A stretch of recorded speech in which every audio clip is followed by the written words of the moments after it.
হয়, মই বৰ্তমান উপস্থিত আছো তিনিচুকীয়া জিলাৰ তিনিচুকীয়া সমষ্টিৰ অন্তৰ্গত লক্ষীপথাৰ ঔগুৰি গাঁৱত আৰু নতুনকৈ নামাকৰণ কৰা মাকুম সমষ্টিৰ অন্তৰ্গত লক্ষীপথাৰ ৪ নং ৱাৰ্ডত। বিশেষকৈ এটা ৰাস্তা যি ৰাস্তাটো বোকাময় আৰু এজাক বৰষুণ দিলে বোকাময় হৈ পৰে আৰু ইয়াত যি সময়ত তেওঁলোকে কাম কৰিব লাগে যে জনসাধাৰণ ঔগুৰিবাসী ৰাইজে ওলাই আহিছে ৰাজপথলৈ।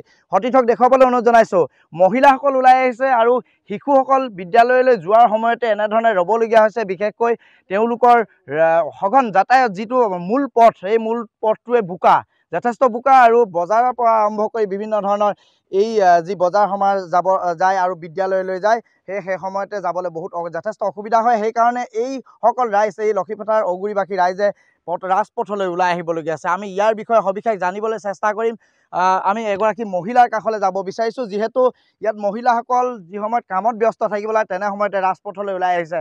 এই ৰাস্তাটো যথেষ্ট অসুবিধা, কি ক'ব? ৰাস্তাটো আমাক লাগে, ৰাস্তাটো এতিয়ালৈকে আমাৰ হোৱা নাই। আমি কংগ্ৰেছৰ দিনৰ পৰাই আশা কৰি বিজেপিক দিলোঁ, বিজেপিয়েও বনাই নাই দিয়া। চৰকাৰে আহে কিন্তু দিম বনাই দিম, কিন্তু ৰাস্তাটো আমাৰ ইমান বেয়া, ল'ৰা ছোৱালী স্কুল যাবলৈ ইমান অসুবিধা পায়।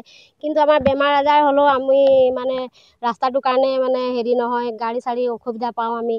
সেইকাৰণে আমাক मेनটো रास्ताटोए लगे। कांग्रेस के कौन से रास्ता बना दो बोले ने बानपानी में आके देखी के कितना इतना बुका में आए, स्कूल में जाके रही ने हमरा से छुआ लेके एखनो काम जाती है, इतना इतना कदा में लेके सैंडल टांग के बैग टांग के कौन से रास्ता नहीं बनो थे कबे बनी। कांग्रेस दिन नहीं बने, बीजेपी दिन नहीं बने, जीपी दिन नहीं बने, कबे बनी रास्ता इतना कष्ट खातिर हमरा रास्ता खातिर हमरा रास्ता लगी, हमरा रास्ता खातिर बोल सरकार के की बोल सरकार के की बोलबा रास्ता लगी हमरा इतना वोट दे दे को तो नहीं होते कोना हम तो वोट कर इलेक्शन करा के बोलेला इलेक्शन करा के बोलेला रास्ता बनाई देबो एकदम कुछ निकलेला এখন रास्ता बनाई इलेक्शन और वोट जीती जाए पिछार घुरी को नहीं भाले वो হয়। তেওঁলোকৰ নিজৰ ভাষাৰে এটা কথা বৰ্ণনা কৰিছে, ভোটৰ সময়ত ইলেকশ্যনৰ সময়ত তেওঁলোকৰ সাধাৰণ জনতাক ভোট বিচাৰি আহে, কিন্তু তেওঁলোকৰ যিসমূহ ৰাজহুৱা স্বাৰ্থ যিসমূহ আছে সম্পদ বুলিয়ে ক'ব লাগিব এটা কথা, মূল পথ যিটো ঔগুৰি মূল পথলৈ আহে সেই পথটোৱে যথেষ্ট বোকাময়। সেইকাৰণে ক্ষুভিত হৈ পৰিছে, মহিলাসকল ওলাই আহিছে এইকাৰণে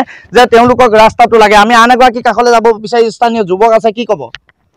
হয়, তিনিচুকীয়া বিধানসভা সমষ্টিৰ লক্ষীপথাৰ পঞ্চায়তৰ অন্তৰ্গত থকা লক্ষীপথাৰ ঔগুৰি ৪ নং ৱাৰ্ড, যেহেতু আমি সচেতন ব্যক্তি হিচাপে ক'ব বিচাৰিছোঁ যে অতদিনে কংগ্ৰেছ চৰকাৰ শাসন কৰাৰ পিছতো আমাৰ আলিখন সফল হৈ নুঠিল।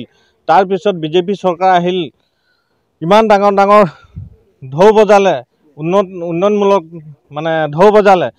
তাৰপিছত আমি ভাবিলোঁ যে হয় এইখন চৰকাৰ আমাৰ উন্নতিকৰণ কৰিব বা আমাৰ ৰাস্তাটো সফল হৈ উঠিব বুলি আমি চিন্তা কৰিয়ে আমি এই বিজেপি চৰকাৰখনক আমি আঁকোৱালি লৈছিলোঁ বা ভাল পাইছিলোঁ বা ভোট প্ৰদান কৰিছোঁ। আমি সেয়েহে আমি 10 বছৰ কাল উকলি যাব বুলি আমি ভাবিছোঁ আৰু 2 বছৰ কাল বাকী আছে। 10 বছৰ কাল উকলি যোৱাৰ পিছতো যদি আমাৰ এই বোকাময় ৰাস্তাটো যদি ভাল হৈ নুঠে, তেতিয়াহ'লে আমি আৰু কিমান দিন ধৈৰ্য ধৰিম আৰু কিমান সময় আমি আৰু বিধায়ক হিচাপে আমি সময় দিম। তো আমি ক'ব বিচাৰিছোঁ যে এই ৰাস্তাখন আমাৰ ভালকৈ হৈ উঠক আৰু সোনকালে হৈ উঠক। আৰু ইয়াৰ লগে লগে আমি অসম চৰকাৰকো আহ্বান জনাব বিচাৰিছোঁ যে আমাৰ এই ৪ নং ৱাৰ্ডখন ৰাস্তা একেবাৰে বোকাময়, সৰু সৰু ল'ৰা কণ ছোৱালীবোৰ স্কুললৈ অহা যোৱা কৰিব খুবেই অসুবিধা আৰু কেতিয়াবা পৰি যায়, বোকাময় হৈ যায়, স্কুল যাব নোৱাৰা হৈ যায়, বজাৰ হাট কৰিবলৈ বহুত অসুবিধা হয় বা বেমাৰ পেচেণ্ট হৈ গ'লে এম্বুলেঞ্চ অহা যোৱা কৰিবৰ কাৰণে বহুত অসুবিধা হৈ যায়। কেতিয়াবা যদি লগৰ আহে বা আলহী আহে গাড়ী এখন লৈ কিনি, সেই গাড়ীখন সেই ক'ৰবাত থৈ আহি কিনি আহিবলগীয়া হয় খোজত। তো তেনে স্থলত এই ডাঙৰ ডাঙৰ চৰকাৰখন ঢৌ বজায় আমি সফলে হৈছে না বিফলে হৈছে বুলি কওঁ তো ক'ব নাযাওঁ, ৰাইজে যিহেতু দেখিছে। তো আমি সঞ্জয় কিষাণক এটাই অনুৰোধ কৰিছোঁ যে আমাৰ এই ৪ নং ৱাৰ্ডখন যাতে ভালকৈ নতুনকৈ বনাই দিয়ে, তাকে অনুৰোধ কৰিছোঁ। আমি বাৰম্বাৰ জনাইছিলোঁ সঞ্জয় কিষাণ ছাৰক, তাৰ সত্ত্বেও হ'ব হৈ আছে, এবাৰ হৈ যাব তেনেধৰণৰ কথা আমি বহুবাৰ শুনিলোঁ। বহুবাৰ 10 বছৰ কালে শুনিলোঁ বুলি ক'ব পাৰি। তাৰ পিছতো একো আমি সফল পোৱা নাই বুলি আমি ক'ব বিচাৰিছোঁ এজন যুৱক হিচাপে। আমি হয়, ধন্যবাদ জনাইছোঁ। এনেধৰণে ক্ষোভিত হৈছে অঞ্চলটোৰ ৰাইজ আৰু কাম বন নকৰি ৰাজপথলৈ ওলাই আহিবলগীয়া হৈছে। আমি আন এগৰাকী কাষলৈ যাব বিচাৰিছোঁ। শেষ মুহূৰ্তত কি আহ্বান, চৰকাৰলৈ কি আহ্বান? আপোনালোকৰ যথেষ্ট অসুবিধা হৈছে। চৰকাৰলৈ বহুত আহ্বান আছে। কি হ'ল আমাৰ এই ৰাস্তাখন প্ৰত্যেকবাৰ আহে জুখি যায় ৰাস্তাখন হ'ব বুলি। আমি 4-5 মান দেখিলোঁ জুখিলে, আজি এবছৰ হৈ যাব নেকি বুলি আশা এটা থাকে। এনেকুৱা চাই মানে চৰকাৰখন বিজেপি চৰকাৰো 2 বছৰৰ কাল আছে, এইখন চৰকাৰ যাবলৈ হৈছে। এইখন চৰকাৰ আহিলে বনাই দিব বুলি আমি বিজেপি চৰকাৰ ভোট দিলোঁ, এইখন চৰকাৰ এনেকাই কৰি আছে। তাৰপিছত ইমান প্ৰব্লেম হয় মানে কেতিয়াবা ডেলিভাৰী কেছ হ'লে চাংগীত বুকি লৈ ইয়াৰ পৰা উঠাই লৈ যাব লাগে, বোকা হ'লে গাড়ীটো নোসোমাই ন, এনেকুৱা সমস্যা হয় মানে। সেইকাৰণে চৰকাৰ আহ্বান জনাইছোঁ যে এই 2 বছৰ কাল আছে, যেন তেন হ'লেও ৰাস্তাখন বনাই দিব লাগে আমাক। পকা নহ'লেও গিটি হ'লেও পেলাই দিব লাগে গাড়ী সোমোৱাকে। সঞ্জয় কিষাণে কথা ৰাখিব পাৰিলে নে এই হয় ৱাৰ্ডত? কথা এটাও ৰখা নাই আমাৰ ইয়াত।